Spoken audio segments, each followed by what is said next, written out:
Thanks, Matt. Definitely a few liberties in there, but I definitely do have a fantastic job. Just to kind of set this up, I think that we are now in a period where this has to be one of the most exciting and most challenging times to be working in media, with the proliferation of so many new technologies that are promising to completely revolutionize the TV experience. But at the same time, that change is happening so rapidly that it's really difficult to keep pace. We're finding ourselves in a position where we ultimately really have to redefine models of production, distribution, and monetization, and we're having to do it very quickly on the fly while everything is unfolding.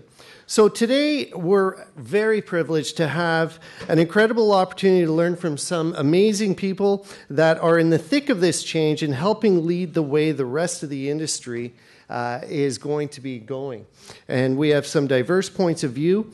To my left, we have John Heinsen. He's an experienced multi-platform producer doing what he calls storytelling through advanced content. John's most recent projects was the Academy Awards, working with Disney ABC to create multi-platform experiences across web, mobile, and social media for Oscar.com. Moving down, we have Tawny Schlieski. She's a research scientist and media expert in Intel Labs. Her work is focused on the possibilities for new forms of genuinely interactive narrative that can be enabled by rapidly evolving technical capabilities. Welcome, Tawny. Then we have Jeremy Butteriss. Jeremy is with Google Canada, and he previously led the broadband entertainment division at Rogers, and he brings more than 15 years' experience in media, e-commerce, venture development to this discussion. So welcome. And then we have Brent Friedman. Brent is an award-winning producer with years of traditional and interactive media experience working with MTV, NBC, Sony, the Cartoon Network, and many others. So welcome, everybody. This is an incredibly diverse panel with a ton of experience. So this is guaranteed going to be a good discussion. But I want to start, John. What exactly do you mean by storytelling through advanced content? Sure. Good morning. Morning, everyone. So I've been after having a very traditional background in my career, I've been in the multi-platform, emerging platform space since 2005. I originally focused in on mobile, which has now kind of cycled into the transmedia space. And so obviously, as many of you probably know, if you go out there and say you're a transmedia producer, some people say they love it, some people say they hate it, and some people say they don't get it.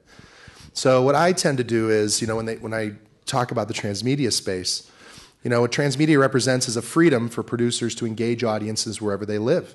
And because it's rooted in freedom, I think we should have the freedom to call it whatever the hell we want. So if somebody doesn't like transmedia, tell them to stick it up their nose, right?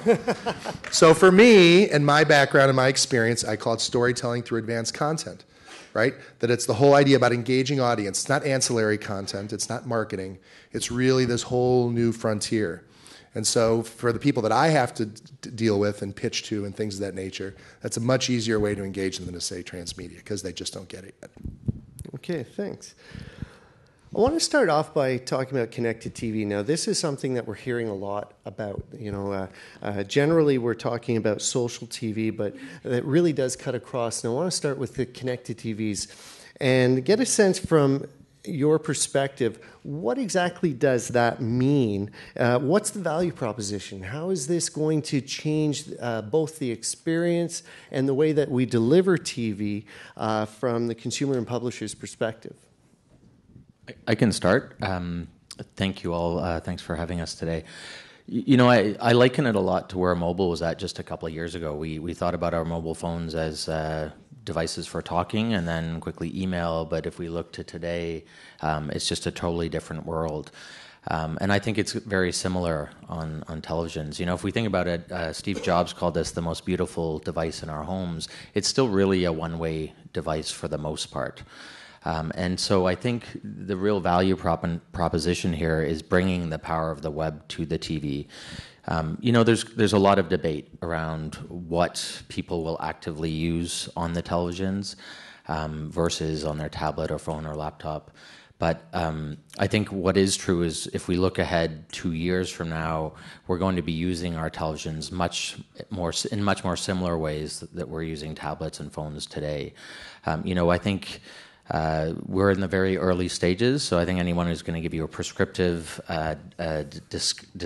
description on where you should place your bets, I think they're being a little bit too ambitious. But I think what is important is realizing this is real, it's happening now, we've been talking about it for years.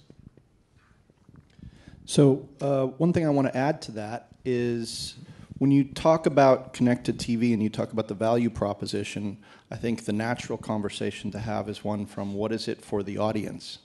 But I think before we go there, because that's a big discussion, let's talk about it from the other side. Having been in a number of meetings with networks, studios, considering what that value proposition is to them, because they're not in the business of just giving stuff away for free.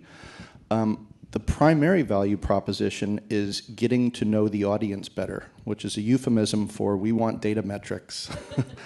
They want to know ultimately how to deliver more targeted advertising. So if you are engaged and connected, they're going to know what you're doing much more than they have now in terms of data. You think about it, they know very little about their audience. They have to go out and scour the internet and cobble together all sorts of kind of fractured data metrics. But if you're connected to the television and you're talking to people, they know who your friends are, they know what you'd be looking at, what you're surfing, what hot points you're interested in, and that's going to allow them to charge more to the advertisers to talk to you.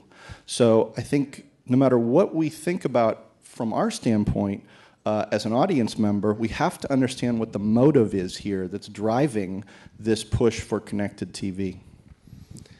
I just wanted to add to that. What about some of the barriers? This is a very fragmented space. Connected TV is not just a single space, right? There's connected TVs like Samsung and Sony and others, but then there are other methods of connecting through game consoles or set-top boxes, Apple TV, Roku, or just simply connecting your computer to the TV. How does that add to the challenge from the business perspective in terms of starting to move into that space? So I know we were talking earlier that one of the things it makes the business actually nearly impossible, right? So what consumers want, we go back to, the audience wants broadband and broadcast in the living room. I have a bunch of content, it comes from these different places, I need to get it all. In a business model where, like, as a content producer, I negotiate with all these different hardware producers, and all the hardware producers are trying to figure out how to place value there, and all those different negotiations, we just end up with this complete knot that it feels a lot of times, I think, on all sides, consumers, hardware guys, software guys, like we're never going to unravel the knot.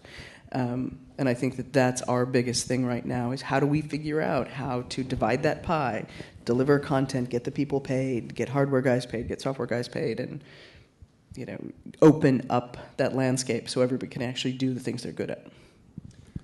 For me, I think that the best way to see how all this is going to play out is actually to look a little bit to history. The digital changeover is only 2.5 years ago. And so you read in the paper about all these spectrum auctions. And all this physical airspace the TV signal's been going through for 50 years is now available, and it's going to be open and available for people to pipe new content through. Well, this is going to be the pipe that's going to drive a lot of the content that we're going to have. And so if you look at how TV came about when we went from Westinghouse to CBS, right, in the late 40s, that's exactly the period we're in now. Until there's standardization, nothing's going to happen. And so they're still trying to figure all of that out. Yeah, and just to build on that, I'll again use the mobile analogy. Just a couple of years ago, we had 4, 5, 6 different operating systems and mobile devices, and the same is true today in connected televisions, whether it's the television itself or an ancillary device. And that's tremendously challenging for folks like yourselves. Now, if you're making content, video content, you can still distribute your content through apps that'll be on all those different operating systems, be it Netflix, YouTube, or otherwise. But it certainly is a challenge. That's the problem we're trying to solve at Google, just like we think we're doing on mobile. The Google TV operating system is built on an Android backend, and we now have deals with 5 of the biggest TV manufacturers in the world. We're trying to bring some consistency for users, but as importantly for content creators and developers to build an app once and have it permeate across the ecosystem. Yeah, I think technologically, obviously, there's a lot of hurdles that have to be jumped in order to deliver a really valuable experience to the user. We're not there yet. What we have is a lot of early adopters who are going out because the novelty of being connected in every way, shape, and form appeals to them. And it's pretty much a very small demographic slice that are those pioneers. I think what you're talking about is asking people to go through a paradigm shift. TV has been experienced one way for a long time.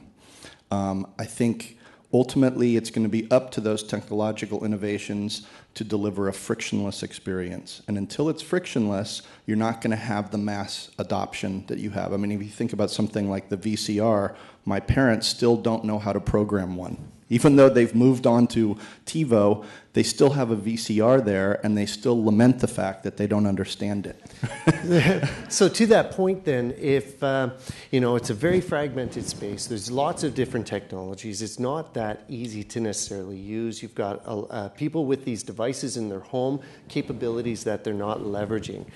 Do you think that this is slowing the adoption, or what is the impact, and how long until you start to see that tipping point where people are starting to engage, where enough of them are engaging through the TVs that there is more of an opportunity here?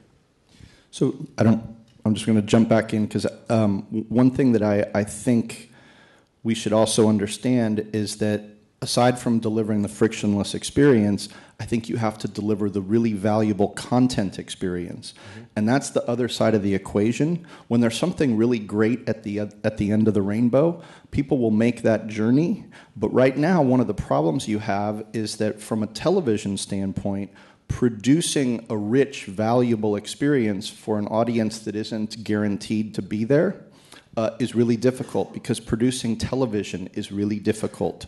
So the idea that you're going to spend extra time and extra money to deliver something for someone that may not ever come, it's kind of a chicken and the egg. Until there's something really valuable at the other end, and until there's a frictionless way to get there, you're not going to have that mass adoption. Those two things have to happen in conjunction, I believe. Well, I was just going to say, so again, this comes from a U.S. bias, less Canadian. What we see is from a connected, getting TV over broadband, so device agnostic, but high adoption in the younger markets. So it's not necessarily just early adopters; it's a genuinely digital generation who, we have things that earlier in our research we would have said nobody's going to sit down and go to 8 different sites and try to find their content, but we sit down with groups and then it breaks a lot on age. They're just like, oh, the one I want is on Hulu. I'll watch it there. It's like they hunt around. But I think to your point, which I think is absolutely on, it's because there's a show they want to watch. It's content. They're like, I'm going to go find that, and then they will go find it. If it's a lot of, and I'll call it the transmedia content, a lot of the ancillary content that we're building that we sort of think of as the value add to some of these connected devices don't have that draw. Yeah. And I think you're absolutely right. It's because it's just not that good. It's not compelling enough. What exactly is that experience, though? Is it just simply another channel and it's giving them access? You think about Netflix on connected TVs or YouTube on connected TVs. What exactly is the experience that you're talking about that's at the end of the tunnel, that great experience that's going to compel people to start engaging through the connected TV? Or is it simply control and convenience?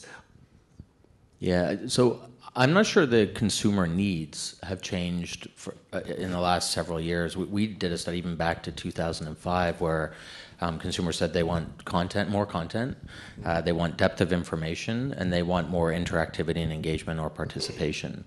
And so if you zoom ahead to what is working, some things are, and I think once you have a great experience with even one service, that'll be the breakthrough. And many people are consuming Netflix, YouTube, other services through a connected manner. Over 50% of Canadian homes actually have a connected device either in their TV or connected to it, and they're starting to use it. But where is it going to go? No one knows perfectly. My position is I think you're going to see a lot more consumption of video, particularly in the long tail that just isn't available on television. I think you're going to see a lot around news and weather. That's a pretty strong use case. Search is obviously a big bet we're making, and we're seeing a lot of utility the consumers are seeing out of that. But also to your point, I think we're going to see, and I'm hoping as a consumer, we're going to see a lot more interaction between the web content and the television content. I don't know if it's going to be, let me buy the clothing that the actor's wearing. We tried that about 10 years ago in a web startup I was at. But I do think, voting, polling, fantasy sports updates, social interactions, video conferencing, these will be pretty common experiences soon, I believe. And through the connected TV? Yeah. Okay. Just one thing I was going to speak to in terms of the investment that families would need to make. Remember, it's very often in families, it's the mom that makes the decision for these kinds of purchases. And so just even like how in the last year, how families have taken on rich media plans for mobile, it's only because there's become the value for mom. One of the things that's going to be very interesting to look at this Christmas is that with the Android tablets really taking hold, that penetration is going to jump exponentially. And what's going to be, this parental hot little device by June is going to become the thing the kids are going to be using. And when the kids have the value, I'm already seeing it at my house. My wife is very disconnected. But now that she's like, I want to get an iPad for the kids, that's when you're going to see that a lot of that's going to make a big jump. So, Jeremy, you talked about a debate happening around what kind of engagement is going to be happening on the connected TV on that large piece of glass in the living room versus the smaller piece of glass, that second screen. Maybe to all of you, what do you think is the kind of experience that people are starting to engage on the second screen, and what exactly is the relationship between the second screen and connected TVs? Are they in competition in terms of where the engagement's going to be happening, or is this something that's complementary that just adds to the change of the experience? Let me share an anecdote on a project I did a few years ago called Valemont for MTV and Verizon. The way the project was initiated was MTV came to my company at the time and said, we have a problem.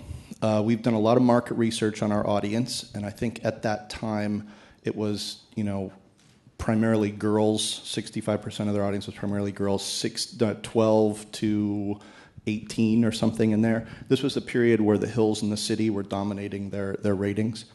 And they said, here's the situation. We have a 3-screen audience. And the first screen is our television set. And they are watching our show while they have their computer or laptop open. And they are engaging on a third screen with their mobile device. The problem is our screen is ambient. We provide the tapestry to put them in a media-rich environment. And it provides a springboard for things to explore on the internet, which is what that second screen is for. But the most valuable screen to that audience was the third screen. Why? Because it was a connection to their friends, a direct connection that they could be texting. So they said, at some point, advertising will understand this is the new hierarchy, and our ad rates will be devalued. Can you create an experience that flows across simultaneously all 3 screens, not just repurposing the content from window to window, but having something interesting to do on all 3 of those screens? So that was the challenge that was thrown upon us, and without getting into great detail, we actually succeeded in doing it. And the real interesting thing, we thought that because the mobile screen was the most important, that was going to be the driver, that was going to be our kind of ace in the hole. But what ultimately ended up happening was the content that was originating on the television screen, again, provided that backdrop for everyone to kind of immerse themselves in the storyverse. But the point of entry and the most important point for them was the internet, was the computer screen. That was the place that they could go in and explore other aspects of the storyverse that we did and connect to not just their friends, but community members within that storyverse. And they could do search. They could do things that they went, wait a minute, is that true? And they could. That was their point. That was their point of empowerment, where they could explore the storyverse any way they wanted. And then the mobile content that we provided gave them other things to do on the mobile screen. But really, the second screen became the most important for them. So I do think that there is a value, definitely, and I think that connected TV, if that's what we're really talking about here, is going to be very important, but it's going to depend on the content. It's not going to necessarily be as valuable for everything, right? That's right, yeah. So last year for the Academy Awards, what we did was at ABC, we had the iPhone, iPad app that gave us the second screen experience. What we did is we actually focused on the 3 phases of the awards night. And we had 22 cameras that gave us a deeper engagement for like the red carpet that you would control. So you would show, a rival cam, this, take you all around, even to the bar cam to see people ordering drinks and things like that, to kind of give you that insider look and feel of the event. And so again, this was really great because it was only our second year doing it, and we had learned so much in the first year from what it was the audience really wanted, being really in there, a part of the event, seeing all the different layers that you could only get so much of in the regular TV, the fashion and things like that. It was such a great part. And then obviously all the pieces that then complement the website, the pictures and things like that, which you can then share and all the rest. Do you know what the highest rated part in the broadcast for the Academy Awards is? It's the in memoriam, where they talk about people that have died. So what I did for the site, knowing that, so in the show, they only have so many minutes to acknowledge about 40 people that passed away. But in reality, the Academy would identify 120 people last year that actually passed away of note. So what I came in and said was, after hearing, kind of surprising, the in memoriam is the most important part, is that we had this piece on the website that had the full gallery of all 120 people. And so that at the moment in the show, they did the in memoriam, the gallery went live on our site, so that people watching on the second screen could then absorb all 120 people and really go through all of that. That ended up being the highest rated gallery for the website that year. So Tawny, so we're hearing that, clearly there's a lot of excitement around this. There's a great amount of promise, both for content producers and distributors as well as the consumers. But we're seeing challenges and barriers to some of the adoption, right? And which device do I go for? I'm not even sure how I'm going to use this. It's difficult to connect. Then you have the second screen experiences. People are actively engaged with their devices, but not necessarily directly doing engagement that's related to what they're watching. Those numbers seem to be small. And what does that mean for challenges in terms of the industry as we're watching this and trying to decide when do we get in, how much do we invest? So your job is kind of unique where you're looking so far out to 2020. What are some of the indicators? What are some of the things that you look for that will give you a sense of when people will start to adopt? And how can producers kind of leverage that adoption curve so that they are adapting and evolving their activity over that period?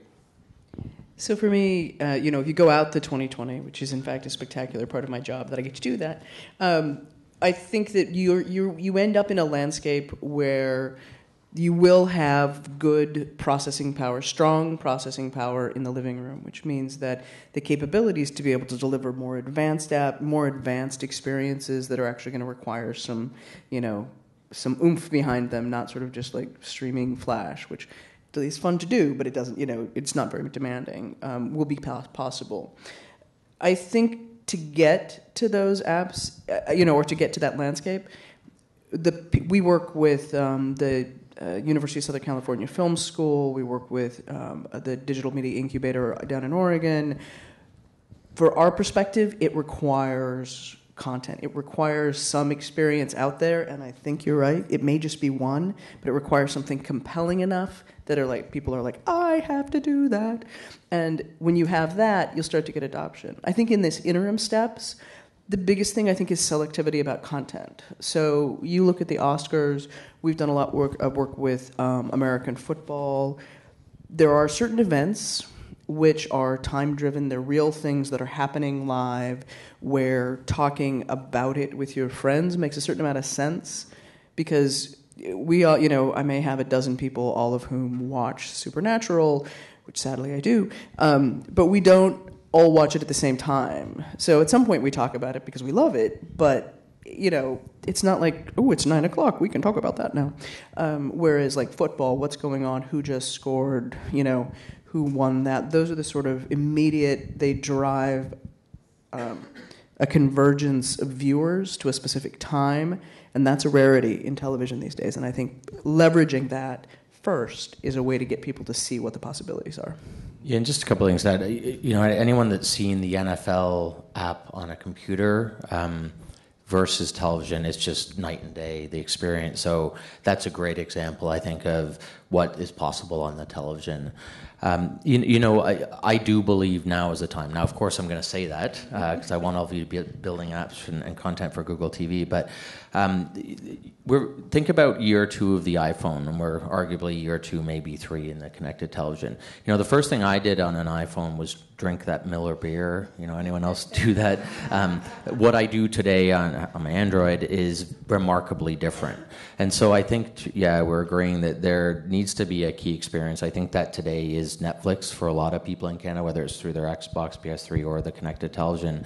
But the most important point, I think, is that the enablers are there. Again, more than half of Canadians have a connected device, either ancillary device to their TV or the TV itself. Half of all televisions sold today are connected, and the latest research I've seen suggests half the people who have a connected device are using it regularly. So that's about 25% of Canadians. So they're not using it in all of the ways that we're all imagining, but now's the time when people are putting their boats in the water and experimenting and learning. And I think in the next year or two, we're going to see some really powerful things. Gaming is something that already is there. We announced a partnership with OnLive in May of this year. They're doing rich, interactive gaming through the internet, multiplayer. Of course, people are going to want to see that on their big, beautiful TV. Well, and I think you're right. Netflix is a spectacular gateway drug to connected TV. It's like, I want TV, yay, and then I have it, and then from there, it gives the challenge to everybody in this room to build the next cool thing. I went through the effort to connect my TV so that I could stream Netflix, and now, I can do this other cool thing. I think the gaming landscape is great, and the hardware is getting more and more exciting, more and more capable. Yeah, I think identifying live events, live programming as kind of one of the natural beneficiaries, or I should say that the audience members for those events, that programming, are very receptive to being connected to something, just by the nature of what it is that you're watching. I think the Academy Awards example is really interesting because one of the things I've heard, having always gone to a party, as I'm sure many of you do, people get disappointed when there wasn't something really emotional or unexpected that happened at the awards. But you can always guarantee that you have some connection to somebody that died that year, right? That is an emotional connection point, which I think is probably why it's one of the most compelling aspects of the show, because it's guaranteed that you're going to be touched, right? That's not a guarantee for every year that the awards show is on. But I think the other thing, and this gets to it, is that it's, besides live events, it's what content already has a passionate viewership. I think the passion is really key here. So if you look at shows like The Walking Dead, where you have a very passionate audience behind it, they're dominating all of the social metrics in terms of everything around their television show, because this is a group that wants to talk about it. The compulsion already exists, rather than trying to create a compulsion where there isn't necessarily one. Shows that have interactive voting are ones that do very well with the social, and people want to be connected. But sometimes you just want to watch a sitcom and zone out and have a few laughs and move on. There's nothing really to do, and there's no reason to be connected. So I think right now there is a stratification between those shows that deserve a connected TV experience and those that really don't warrant it. I think the last thing is that, I always look at the Field of Dreams model, which is at the end of that movie, the whole thing was, if you build it, they'll come. And at the end, it's great. They've built it, and then there's this whole line of cars coming. And then what? What's their life going to be like with people just showing up every day? What if the baseball players don't show up? Right? What if they run out of hot dogs? But the point is that if you build it and they come, you have to sustain it. Then you have a huge reverse problem, which is you get all of these people to come in, and if you haven't created the breadcrumbs that keep them engaged, now they're going to go from being passionate and engaged to pissed off. So that's a producer's dilemma, because that takes a lot of time and money to keep building that bridge for the connected experience. And that's where I go back to, producing TV is hard as it is.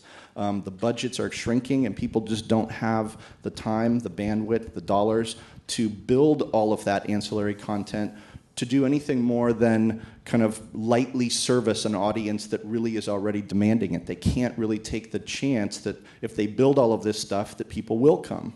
Because then that means even in success, they have to keep building it, and that takes a lot of time. So one of the things which is a little farther out that's going to be useful for somebody in the next TV season, but like one of our partnerships with USC and the film school, they just opened a new lab called the World Building Lab, and it's ultimately a virtual production landscape, and it's about genuinely creating that digital landscape, sort of in a complete form.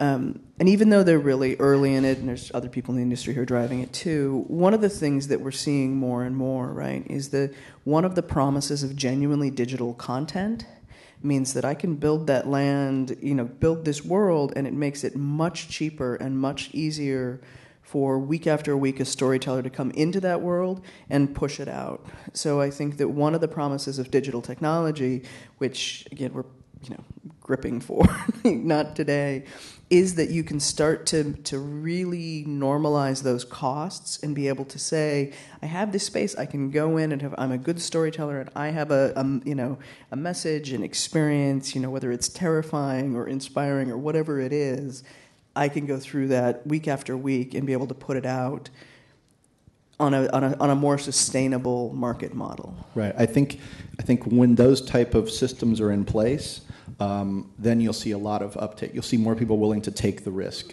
right? Well, yeah, and I think the challenges that you're talking about also create opportunities for the second tier. Let's rewind a few years and think about sports. A lot of the sports broadcasters had these issues, a lot of extra costs, struggling to maintain margin. So a company I love, The Score in Canada, took advantage of this.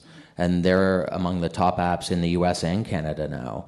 And so it is a challenge, but there's also opportunity in these early formation stages. One of the big things, I think, in terms of transmedia content, multi-platform content, is the idea that, from the studios and the broadcasters' perspectives, this is all considered marketing, right, in a lot of ways. And so one of the big things that's going to get the cost down and really bring up the value of the content that you're talking about is the idea of this fundamental shift of spending production dollars up front instead of marketing dollars after the fact. And the sooner we make this the cost of doing business, the sooner we're going to worry about, did I make my 50 grand back on my app? And then if the producers are really the ones driving this, you're going to have that level of quality programming. And then also those producers are going to be in a position to drive that content home.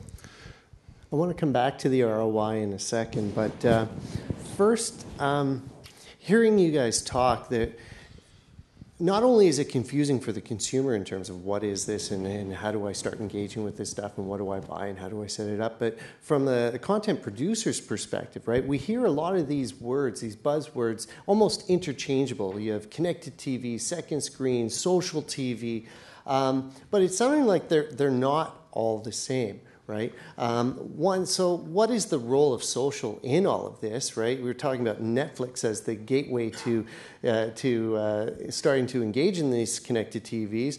Definitely not a very social experience. Then you have second screen and interactivity with the content that you're seeing. But then where does social come in? And do we need a different way to be talking about some of these things since those experiences are so different?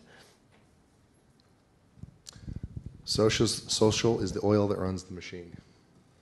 And that, very often now all these recent changes with Facebook, where they're pushing all this stuff to you, it's kind of annoying for people every time there's a change, right?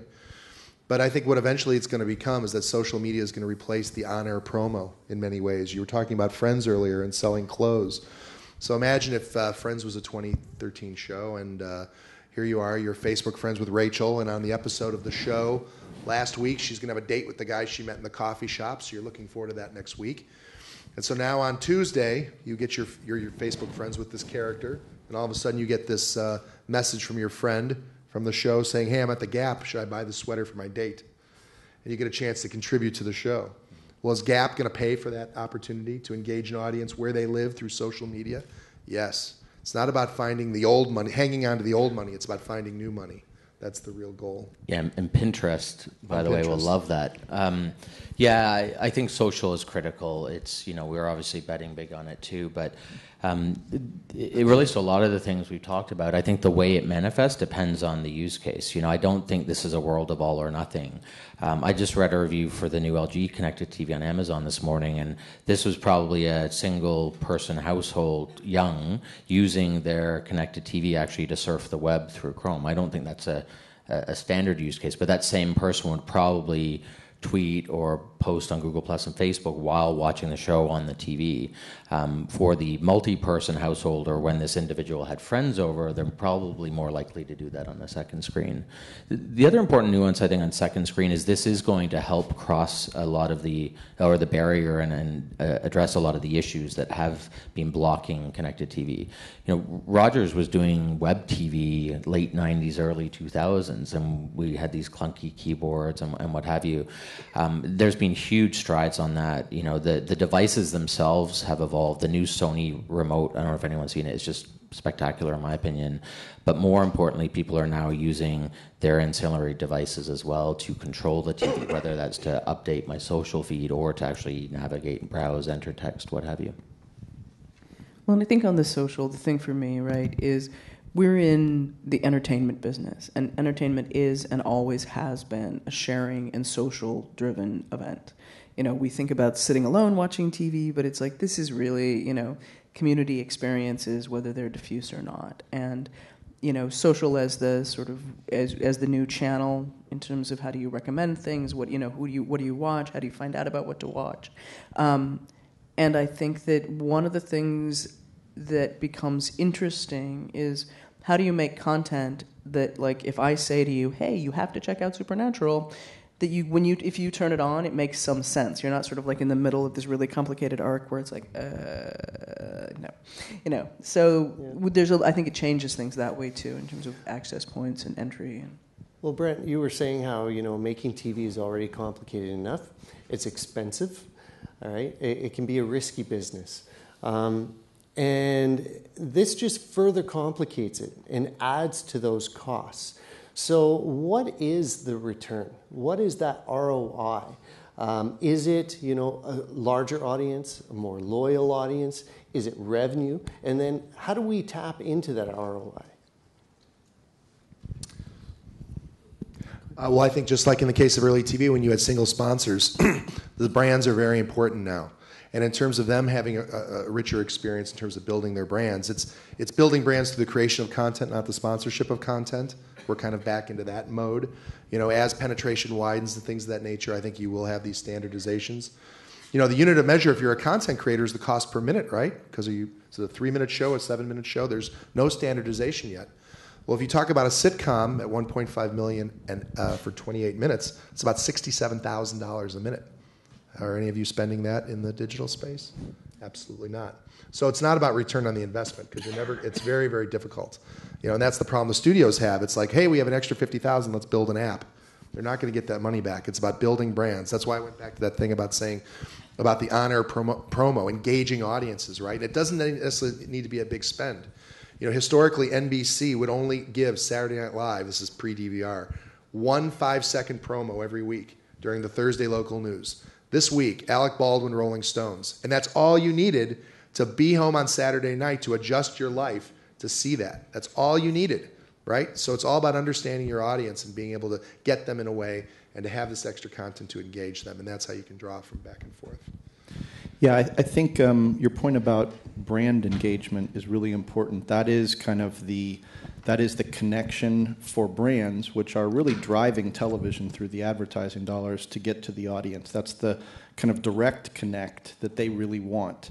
Going back to my Vailmont example, we had one advertiser, sponsor, whatever, which was Verizon, and their key goal was to reach a demographic that had eluded them a bit. Verizon was not the phone, the service of choice for the specific demographic that MTV held. So their whole idea was, and it worked, we're going to not just advertise within this content, but we're going to present and enable a 3-screen content experience brought to you by Verizon that will change the perception of our brand. And all of the conversations that happen around it, if those are enabled by and sponsored by Verizon, it creates a halo effect, right? And that was more valuable to them than actual advertising time, selling a service. And at the end of the day, the most interesting thing in the post-mortem for Vailmont, we asked people what was the most valuable part of the experience, the first screen, the second screen, the third screen. I already said it was the second screen, but to be more specific, what it was the social engagement around the kind of fictional facade that we had created in this kind of vampire university. The whole structure of the content experience was designed to allow people to participate, to interact, and to play act in that storyverse. And so everything that they were able to do was through that second screen. And that actually became the point in which we got viewers. People heard about it through Facebook and through Twitter and joined that way. So what everyone thought from the beginning was that by putting the first 12 episodes, even though they were in the ad pods, right, they were little 3-minute episodes brought to you by Verizon between the hills and the city, that was going to drive viewership. What really drove viewership was the social experience on the second screen. So with that, go ahead. I was just going to say quickly, I absolutely buy the brand building, being there for your consumers at all points. If you're, though, on a heavy usage model, there is revenue to be made. Our excitement around connected TVs is a lot driven by YouTube. More opportunities to engage and consume and see more ads than otherwise. So I think there is money to be made. We're in the early days, just like we were on apps a few years ago. One thing I just want to say for content creators out there was, and this was mentioned on a panel yesterday, and it's absolutely true. I'm challenged with this every day. So I've got a great idea. This would be great for a brand. I think Pepsi would love this. How the hell do I get to Pepsi? Well, it is, somebody said on a panel yesterday, very often if you see something in the marketplace that's a success, you track it back, it's always through some personal relationship. It's very, very tough. It's not like the studios where you call up the head of development at NBC and you know where you need to go. You find some random person that's the Pepsi guy, and then 6 months later it's a different Pepsi guy, and that's part of a different group, and that's another big problem now with the branding space. And on that point, we only have a couple of minutes and want to make sure we have time for questions. Is given how fragmented the space is and how wide-ranging the experiences can be and the models and how experimental everything is and how quickly things are changing, how do we define success? What is success? And more importantly, without the standards in place and really that the experience is now spanning over so many different ecosystems, how do we track it? How do we measure it so that we are consistently able to compare ourselves with the competition so that we can go to potential sponsors and partners and indicate to them what the opportunity is? Where is that? So I think that's a great, that's probably the best question simply because that's the one that when you can answer it, it enables everything. Right now, we're waiting for some sort of consensus reality, right? The Nielsen ratings in television for a long time was the consensus reality. It actually doesn't make any sense, but everyone's bought into it. It's kind of like the economy. The problem is we don't have a standard that everyone has bought into. So I think success is subjective. And it becomes important for the content producers, the network, and the brands to all buy into what is the goal here. So going back to Valemont for a second, the goal was Verizon wanted to feel that their association with this content did not give certain ratings for the show. That didn't interest them. It didn't create certain number of messages or hits or click-throughs or views or anything. They just wanted to know that people thought differently about their brand. That was the success metric. For us as the producers was, can we create something that will actually make money? That's always the goal and that people will like. But at the end of the day, in that postmortem, there was a perception rating, and they asked 1,000 people, what was your perception of Verizon before you watched Valemont? And let's say it was 49% favorable. When the show was over and people's experience had ended, it improved 11%. And in that demographic, that was successful, right? So, but you have to define the success metric up front with the group that you're working with, and it will probably be very different from project to project. Yeah, I think we all kind of, fall asleep at night and tell ourselves stories of, the upfronts. And it was so simple. Like, it didn't matter that Nielsen didn't have anything to do with what happened. It's like, look, there's a number, and we all have the number, and then we will all go through this process, and yay, and it was known and it was workable. I think the upside, though, is that because every project is different and we're all figuring it out, and I think you're absolutely right, it's a total Wild West out there. What that does, though, is it creates opportunity for people who are doing something different to set that standard. And we haven't seen it yet, but the very successful projects, you get to come back and say, I delivered this. And if you get to set your own metrics of success, that's not a bad world to be making in. Yeah, I think that's a great point, which is, the opportunity and the burden for a content producer or a network is to be able to know what you can deliver, right? That's what you promise the brand, and you deliver it so that then you can turn around and tout that as success to do more. But you have to know what you really can deliver in this space. Remember, at the end of the day, the hottest thing in your hand, is like 8-track. It's like Pong. It's just one step along the way. And we're eventually nobody knows what you're going to be holding in your hand 5 years from now. Right? A big screen like you've got there, people would have said there's no way. People used to say you never watch TV on your phone. All that is changing and cycling through. So it's a very exciting time. So you just got to stick with it. Great. Now, before we open it up, I just want to thank you guys. This is such an amazing time, great discussion, so thank you very much.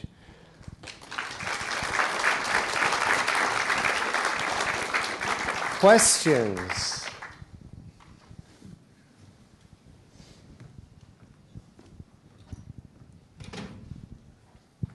Hi, Philip Joie from Magentic. Great conversation. I kind of wanted to ask a little bit more about that, what Rhonda Lowry, we heard in Story World last week, calls the kind of user experience value, or in this idea that, like, right now we know that online certain properties are getting more views than American Idol. They're getting more views than the Super Bowl. Advertisers still aren't really recognizing that value. We see that. I think you guys started to talk about, what are the different ways in which that can be, increased. But I feel like we're approaching a tipping point, and I'd really like to hear from you more about what that user experience value might look like. And are there some brands, are there some networks that are starting to think about differences, looking beyond Nielsen? What can we look forward to with all of that? I can start high-level point before we get to specific content objectives. I think the key here is, and sorry to any advertisers in the room, but advertisers are usually about 2 or 3 years behind consumers. All you have to do is look at the price of a Google.com ad on mobile versus desktop today, and you'll see it. Massive usage on mobile, but advertisers are catching up. The good news from my perspective is when I talk to agencies this year, they're actually not just setting aside budgets for digital, they're trimming other budgets to free up dollars. Now, obviously, that will have some challenges in other parts of the industry, but I really believe money is coming in now, and it's getting better. I'm not saying we're there yet, but in some cases we've seen CPMs approaching even TV levels for some of our more creative executions. Yeah, I think you used the term I was going to use, which is a tipping point. We are at a tipping point. Is it the next month or the next year or the next 3 years? It's very hard to say. I think there just has to be more consistent success stories, because I think the big thing is you have to remove fear from the equation. When people can actually look at what is being delivered and say, I can predict to a certain degree now how this works, what my return on investment is going to be, then you're going to see the floodgates come in. Right now you have some very smart, aggressive, forward-thinking brands that are willing to do things because, in particular, it's their audience they already know exists. They already know that the people they are selling to are interested in this. But not every brand, just like every piece of content, it can deliver that. And so I think it's just there has to be a proven model of success for people to really buy in. And when that happens, it literally could change within a course of a couple weeks or a couple months. Everyone's circling it because they want to believe, but there just isn't that, we haven't hit that tipping point where everyone is in now. Yeah, I think from a brand perspective, it comes down to three things: content, conversation, and community. And you take a good look at some of these brands. Jeep's a great example of a brand. You go to their website, they've got all this great engaging stuff that's really great. Things like that. What about advertisers' tendency to want to stick to the familiar and trying to take, ad formats from the more traditional landscapes and bring them in and say, okay, where will the banner ad go? Can we put a pre-roll on that? Where really we need to go beyond that. Yeah, and the rewards are just immense, though, for those willing to take the risk. Old Spice has been a great partner of ours, where not we're just doing the TV commercial, but you're having battles versus the Dos Equis guy, I think it was, and voting online. McDonald's Canada has been a spectacular example.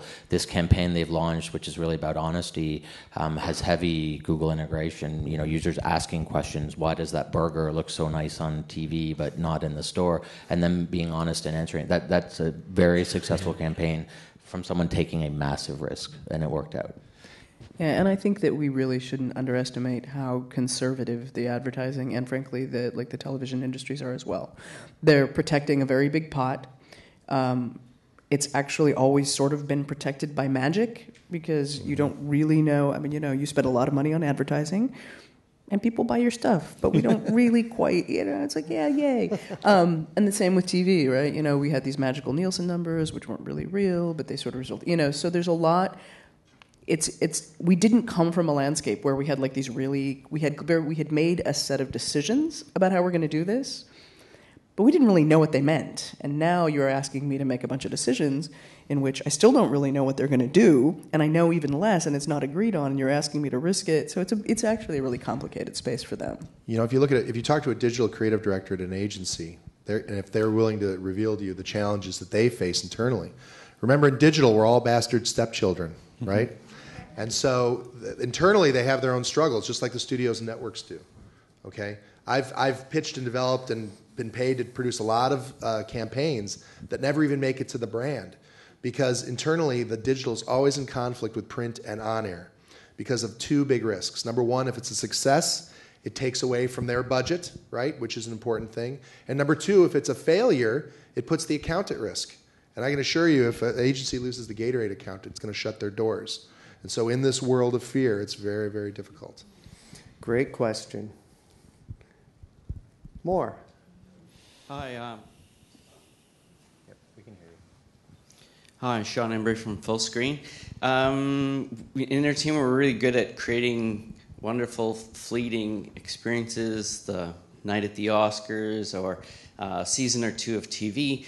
And on these new platforms, we're seeing communities grow and build that want to stay together.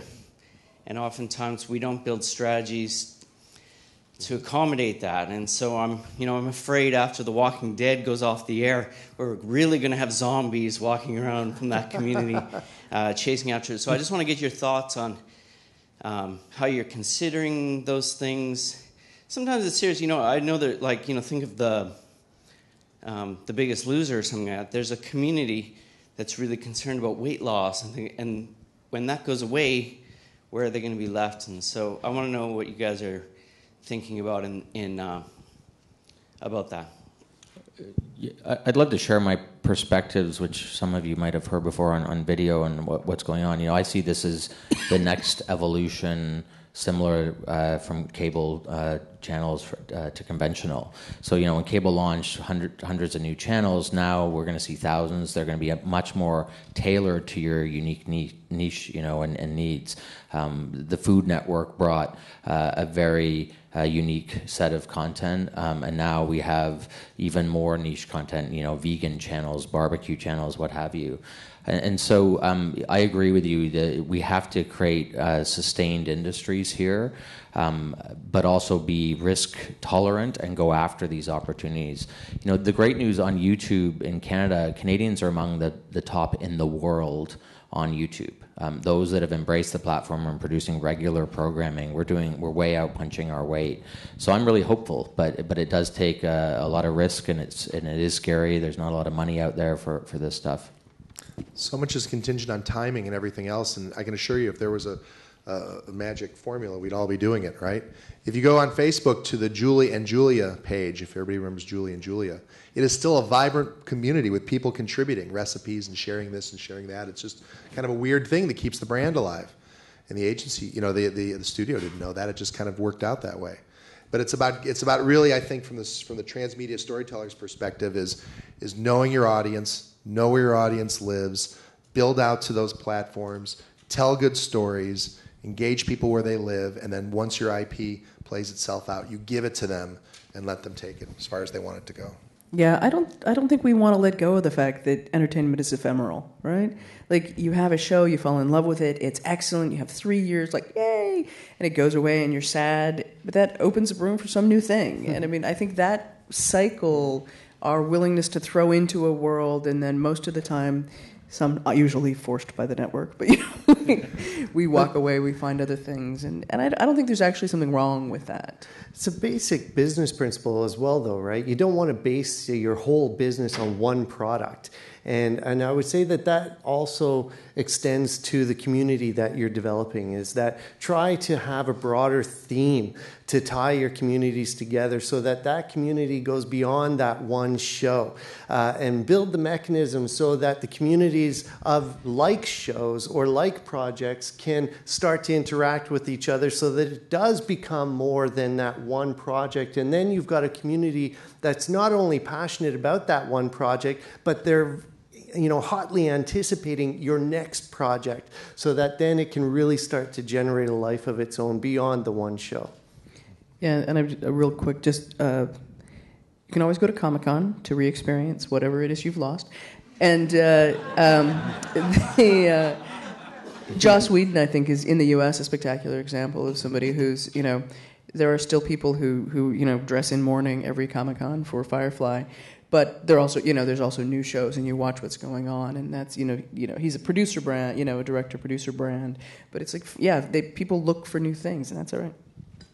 Yeah, I think the other thing to remember, and it's something that I've learned, is it's not just about the content; it's about the experience. So content will come and go, but if you are a producer, a network, a brand that can deliver a consistent experience that people want to be a part of, the shows will wax and wane, right? But that experience is what I think people will come back for over and over and over again. Google's a great example. Their brand, you have a certain experience when you use it, whatever it is within that Google ecosystem, and people like that. And so whatever they offer up, people gravitate towards it. So it is about that persistence, that reliability, and providing an experience that people want.